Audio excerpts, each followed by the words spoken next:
দূৰ দূৰণিত থকা মানুহখিনি যেতিয়া একগোট হয় তেতিয়া এনেধৰণে আমি অলপমান মানে ফূৰ্তিৰে খানা খোৱা হয়। কাৰণ সকলো ইয়াত নাথাকে, সকলো বহুত দূৰ দূৰণিত থাকে। কেতিয়াবা অকস্মাতে এনেধৰণে লগ পোৱা হয় আৰু এনেদৰে আমি সৰু সুৰাকৈ খানা খোৱা হয়।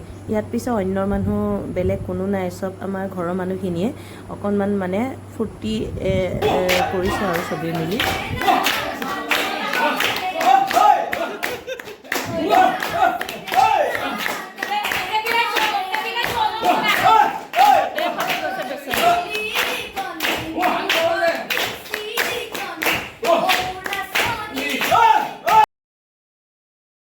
আপোন মানুহৰ মৰমখিনি এনেধৰণে ফেচবুকত সাঁচি থওঁ বুলিয়ে এই ভিডিঅ'টো আপলোড দিছোঁ। আপোনালোকে পিছে বেয়া ভাৱ চিন্তাৰে কমেণ্টবোৰ নকৰিব।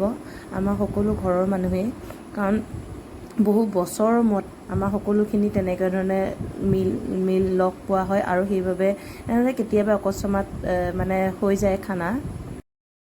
মামাকেইজন প্ৰায় বাহিৰতেই থাকে, বহুত বছৰৰ মূৰত ছুটীত ঘৰলৈ আহিছে আৰু সেইবাবে মাহঁতে আৰু আমি মিলি মামাহঁতক আৰু পিছদিনাখন আকৌ মামাহঁতে আমাক সকলোকে ভাত এসাঁজ খোৱালে।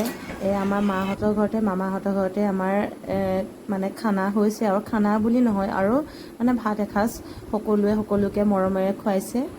সেয়ে আমাৰ সকলোৰে মৰম চেনেহ, আমি কেনেদৰেনো জীৱন যাপন কৰোঁ, এনেধৰণেই আমি সকলো, কাৰণ পৃথিৱীতনো জীয়াই থাকিম কেইটা দিন, আৰু সকলো মানুহখিনি যেতিয়া ঘৰৰ মানুহখিনি এনেদৰে লগ হয় তেতিয়া এনেও কিবা এটা ভাল লাগে।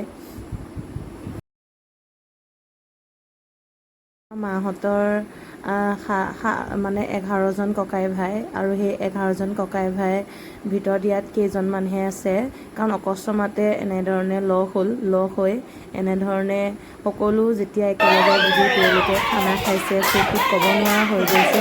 সেইকাৰণে তেনেকুৱা ধৰণৰ অলপ স্মৃতিবোৰ সাঁচি ৰাখিম বুলিয়েই মই অলপমান ভিডিঅ' কৰি ৰাখিছোঁ। কেতিয়াবা মাহঁতে মানে ককাই ভাইকেইজনলৈ মনত পৰিলে মাহঁতে চাব পাৰিব।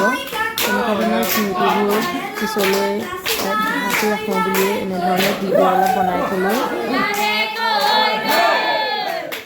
আমিও মামাহঁতক খাচী এটা খোৱালোঁ, মামাহঁতেও আমাক খাচী এটা খোৱালে। আমি দুটা খাচী খালোঁ সকলোৱে মিলি ফূৰ্তি ফাৰ্তাৰে। ইমানতে ভিডিঅ'টো সমাপ্ত কৰিছোঁ।